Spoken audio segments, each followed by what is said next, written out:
नमस्कार। अभिज्ञान coaching classes Ratangarh में आपका हार्दिक अभिनंदन स्वागत है।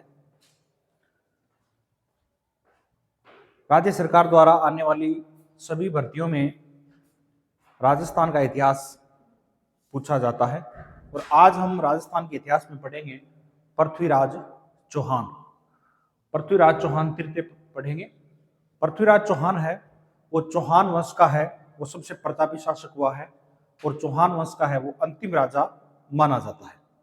आइए जानकारी लेते हैं पृथ्वीराज चौहान तृतीय के बारे में। पृथ्वीराज चौहान है, इनका जो जन्म है वो 1166 ईस्वी में 66 ईस्वी में होता है।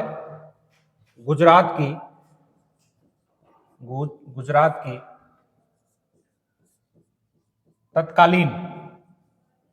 तत्कालीन राजधानी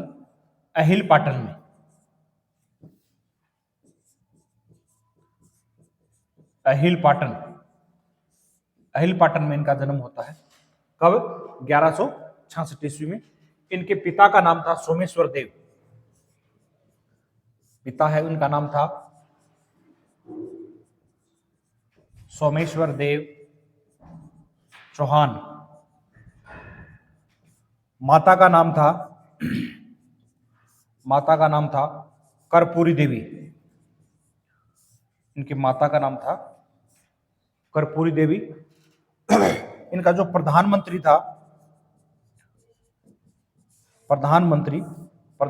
का नाम था केमास या इसको कदमवास भी कहते हैं। और इनका जो सेनापति का नाम था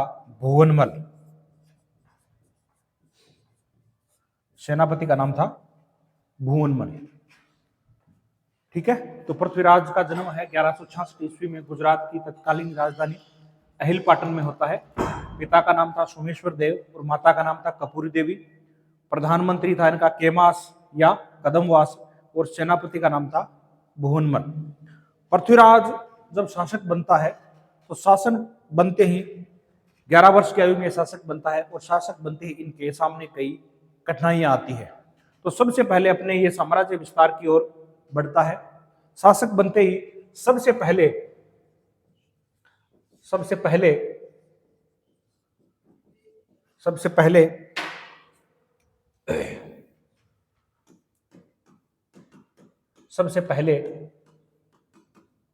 अपने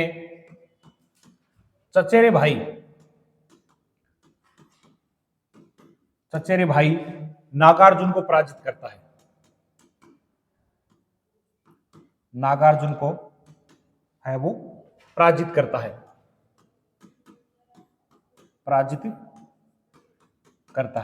किसको पराजित करता है? शासक बनते ही सबसे पहले अपने चचेरे भाई है उस नागार्जुन को है वो पराजित करके है वो शासन की बागडोर संभालता है। पृथ्वीराज चौहान तृतीय है वो अजमेर का शासक होता है और दिल्ली पर इसका सामंत है वो गोविंदराय होता है। देखो ये मान लो राजस्थान है। ये राजस्थान में यहां पे है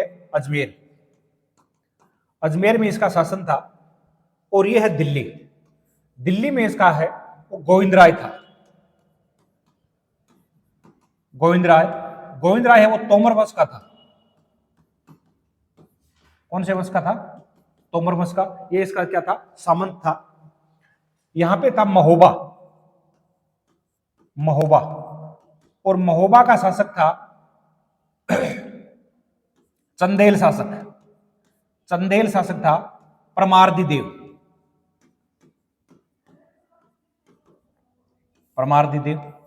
और यहां पे पड़ता है कन्नौज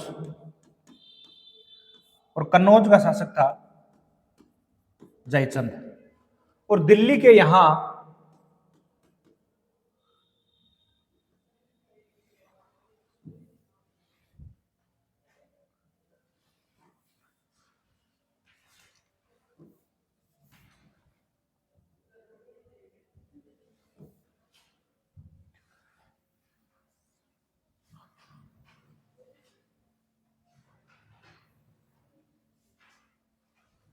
यहाँ पे दिल्ली, गोविंदराज, दिल्ली में इसका सामंत था गोविंदराज, गोविंदराय। कौन था? गोविंदराय था ये दिल्ली का। और ये तोमर वंश का था। क्या था? तोमर वंश का। और दिल्ली के यहां है वो भंडानक जाति रहती थी। कौन सी जाति? भंडानक जाति थी।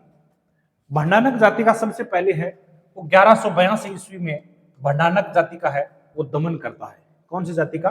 भंडानक जाति का दमन करता है। उसके बाद में है वो 1182 ईस्वी में महोबा के चंदेल शासक परमार्दी देव और पृथ्वीराज चौहान तृतीय के मध्य तुमुल का युद्ध होता है। तुमुल का युद्ध होता है। किसका युद्ध होता है? तुमुल का युद्ध होता है। उस तुमुल के युद्ध में परमार्दी देव हार जाता है और परमार्दी देव के दो सेनापति थे, आलह और उद्दल। क्या नाम था इनका? आलह है वह उद्दल। आला उद्दल है। इस युद्ध में ये दोनों है वीर गति को प्राप्त हो जाते हैं। आला उद्दल की वीर गाथाएं है वो महोबा में अच्छी तरह से गाई जाती है। ठीक है। आला उद्दल के बारे में खुमान रासो ग्रंथ है उसमें इसका वर्णन किया गया है। ठीक है। तो ये तुमुल का युद्ध होता है 1182 ईस्वी में। उसके बाद में कन्नौज का शासक था जयचंद। जयचंद के साथ है इनका युद्ध नहीं होता है। जयचंद की एक पुत्री थी संयोगिता नाम की। क्या नाम था? संयोगिता। संयोगिता को लेकर जयचंद और पृथ्वीराज के मध्य है वो वेमनस्य से बढ़ जाता है। जयचंद है वो संयोगिता के विवाह के लिए है वो स्वयंवर रचाता है। क्या रचाता है? स्वयंवर। और उस स्वयंवर में जयचंद है वो आसपास के सभी राजकुमारों को निमंत्रण देता है, लेकिन पृथ्वीराज को कोई निमंत्रण नहीं देता है। दरबार में सभी राजाओं को बुला लिया जाता है और पृथ्वीराज की उस दरबार में जहां पर जूते खोले जाते हैं, जहां पर उसकी एक प्रतिमा लगा दी जाती है। राजकुमारी सभी राजाओं को देखती है लेकिन कोई उसे पसंद नहीं आता है और अंत में जाकर है वो पृथ्वीराज की प्रतिमा को है वो वरमाला डाल देती है।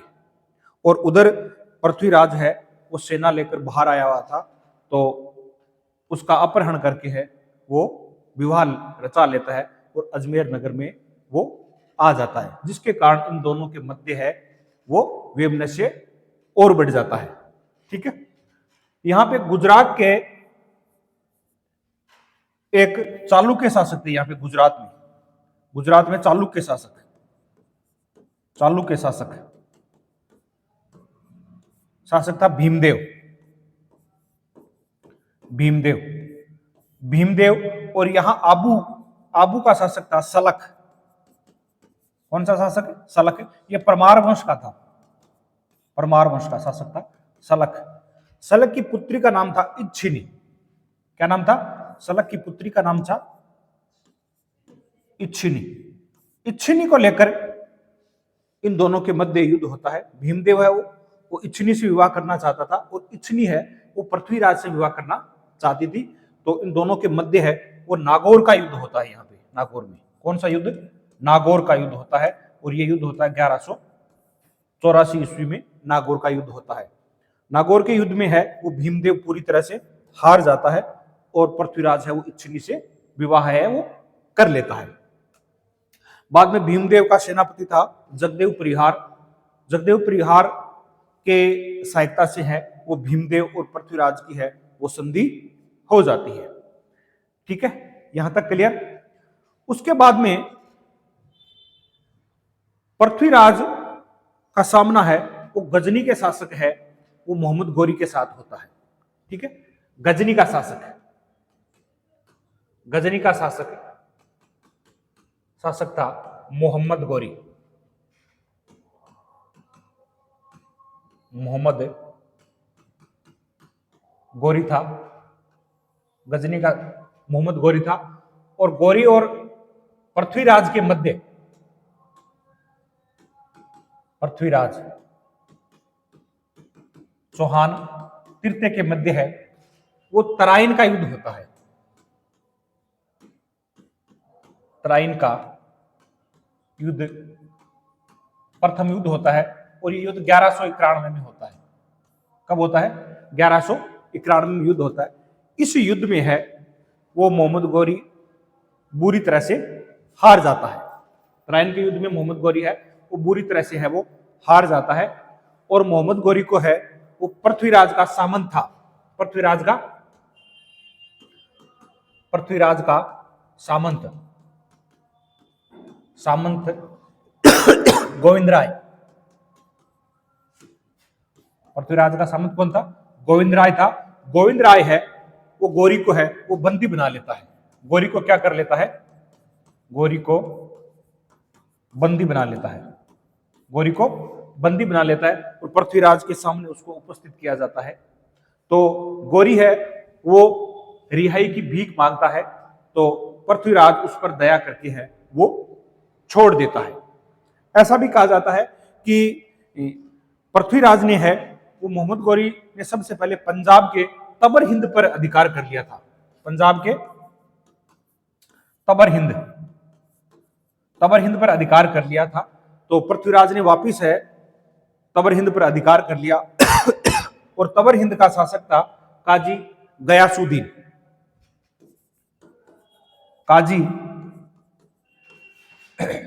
गयासुद्दीन को पकड़कर है उसे कुछ कर लेकर है उसको छोड़ दिया जाता है और मोहम्मद गौरी है वापस गजनी चला जाता है। अब गजनी जाने पर के बाद में है वो गजनी पर है मोहम्मद गौरी के भाई का शासन था, वो उसको शासन करने नहीं दे रहा था। तो मोहम्मद गौरी है वो वापिस से 1192 में वापिस से भारत आ जाता है। ठीक है, 1192 ईस्वी में है वो वापिस से भारत आ जाता है और इन दोनों के मध्य है वो तराइन का दूसरा युद्ध होता है। तराइन का दूसरा युद्ध कब होता है? 1192 ईस्वी में तराइन का दूसरा युद्ध होता है। मोहम्मद गौरी आता है। मोहम्मद गौरी अपने एक सेनापति को अवाम उल मुल्क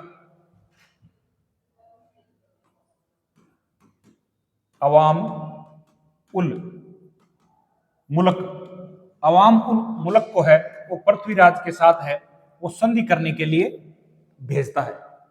ठीक है, पृथ्वीराज के पास बहुत बड़ी सेना थी, गौरी के पास इतनी बड़ी सेना नहीं थी। तो गौरी है वो तराइन के मैदान में आकर डट जाता है और उधर पृथ्वीराज आता है।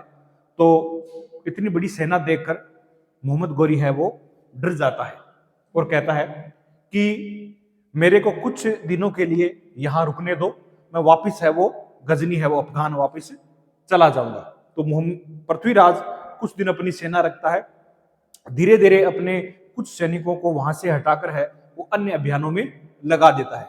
जैसे ही पृथ्वीराज की सेना में कमी आने लगती है तो मोहम्मद गौरी है वो अचानक है वो आक्रमण कर देता है और उस आक्रमण में है वो जयचंद इसके साथ होता है।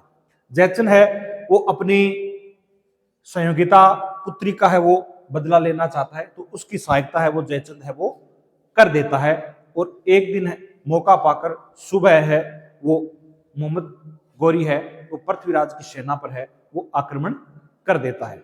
जब पृथ्वीराज को पता चलता है तो पृथ्वीराज अपना घोड़ा है वो नाट्यरंभा लेकर आता है। नाट्यरंभा है वो घोड़ा लेकर आता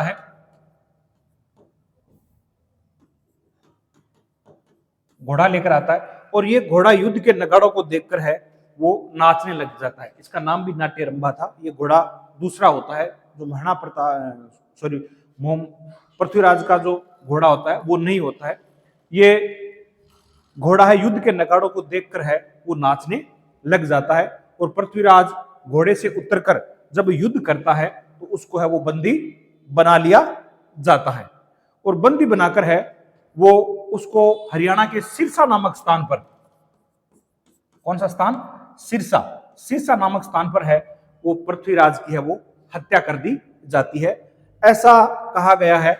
हसन निजामी की रचना है। हसन निजामी इतिहासकार था उस समय का, समकालीन, तो उसने ये बात बताई है, ठीक है, कि उसी समय है पृथ्वीराज की है वो हत्या कर दी जाती है, ठीक है। पृथ्वीराज के दरबार में एक कवि रहता था चंद्रबरदाई नाम का। क्या नाम रहता था? कवि रहता था, कवि चंद्रबरदाई। चंद्रबरदाई, और इस चंद्रबरदाई ने पृथ्वीराज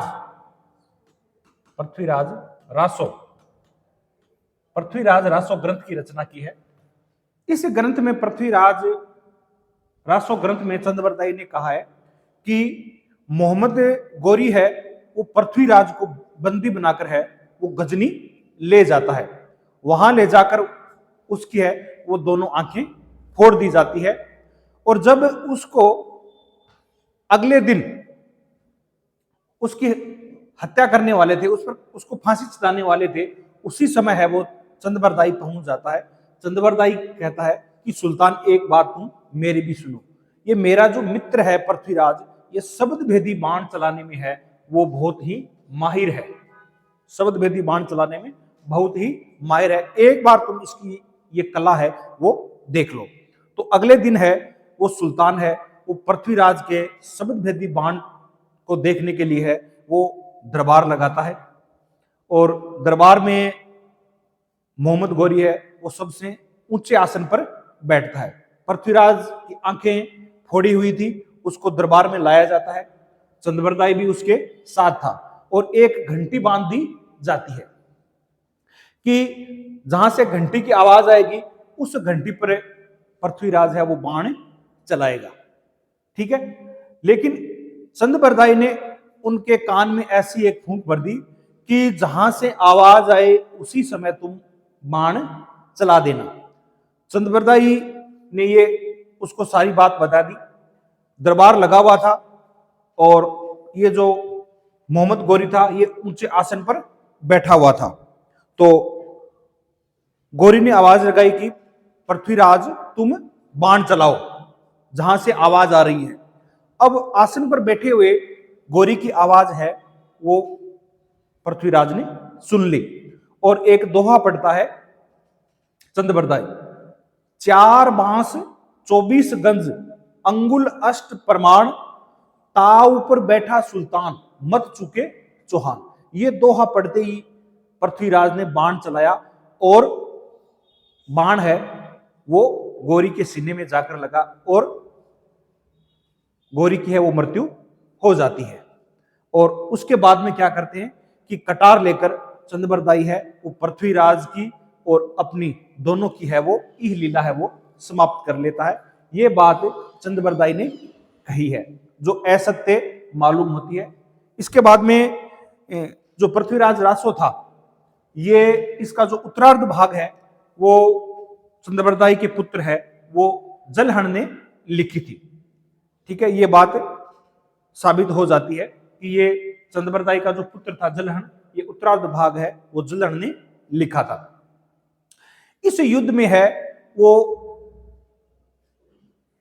पृथ्वीराज की है वो हार हो जाती है, और भारत में मुस्लिम सत्ता है वो शुरू हो जाती है, ठीक है। और अजमेर पर है वो गोरी का अधिकार हो जाता है, और गोरी अपने सेनापति कुतुबुद्दीन ऐबक को है वो अजमेर का प्रशासक नियुक्त कर देता है। तराइन का जो दूसरा युद्ध था ये इतिहास में मील का पत्थर साबित होता है, और चौहान वंश का पृथ्वीराज है वो अंतिम शासक होता है। पृथ्वीराज चौहान है वो चौहान वंश का अंतिम राजा बनता है। उसके बाद में उसका पुत्र था गोविंदराज। गोविंदराज है वो कुछ दिनों तक तो अजमेर में रहता है, और उसके बाद में वो रणथंबोर चला जाता है, और रणथंबोर में वह चौहान वंश का साम्राज्य आगे स्थापित करता है। और रणथंबोर में चौहान वंश का अगला जो प्रतापी राजा होता है वो हमीरदेव चौहान होता है। पृथ्वीराज के दरबार में है वो अनेक विद्वान रहते थे, जैसे पृथ्वी चंद्रबरदाई था ये उनका मित्र था, और ये भाट जाति का कवि था। तो इसने पृथ्वीराज रासो ग्रंथ की रचना की। एक था जयानक नाम का, जयानक, जिसने पृथ्वीराज विजय रचना लिखी थी। पृथ्वीराज विजय, पृथ्वीराज विजय नाम की रचना लिखी थी। इनके दरबार में वागीश्वर, वागीश्वर, विद्यापति गौड़, विद्यापति गौड़, जनार्दन, आसाधर, आसाधर, पृथ्वी भट्ट, पृथ्वी भट्ट, कई है वो विद्वान का आश्रयदाता था। पृथ्वीराज ने शासक बनते ही है वो दल पंगुल की उपाधि धारण की थी। दल पंगुल की है वो उपाधि धारण करता है। दल पंगुल की क्या करता है? उपाधि धारण करता है। और दल पंगुल का अर्थ होता है विश्व विजेता। दल पंगुल का अर्थ क्या होता है? विश्व विजेता। दल पंगुल की उपाधि धारण करता है। एक उपाधि है वो राय पिथौरा की उपाधि धारण करता है। राय पिथौरा, राय पिथौरा की उपाधि धारण करता है। और राय पिथौरा का अर्थ होता है युद्ध में पीठ न दिखाने वाला। युद्ध में पीठ न दिखाने वाला, युद्ध में पीठ न दिखाने वाला, ठीक है। और दिल्ली में एक राय पिथौरा नामक का नगर बसाता है। दिल्ली में राय पिथौरा,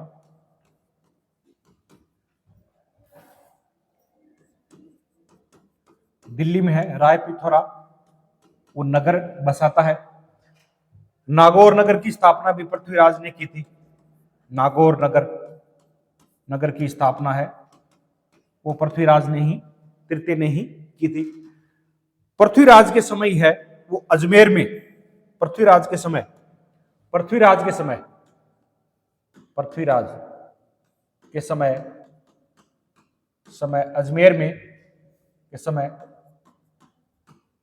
अजमेर में है मोहम्मद गौरी के साथ है वो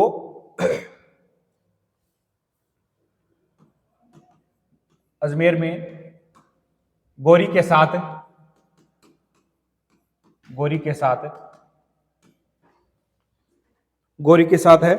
वो गौरी के साथ कुतुबुद्दीन ऐबक,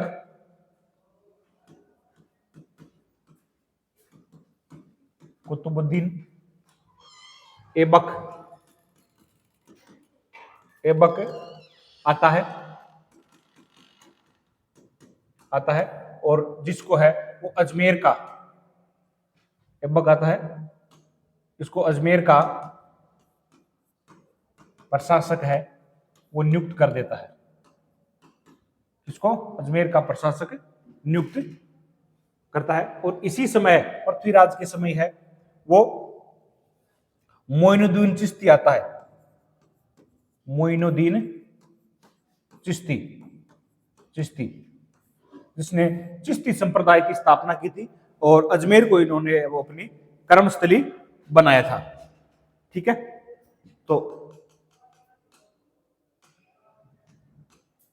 दोस्तों आज हमने है वो पृथ्वीराज चौहान तृतीय के बारे में पढ़ा। आशा करता हूं कि आपको ये समझ में आया होगा। धन्यवाद।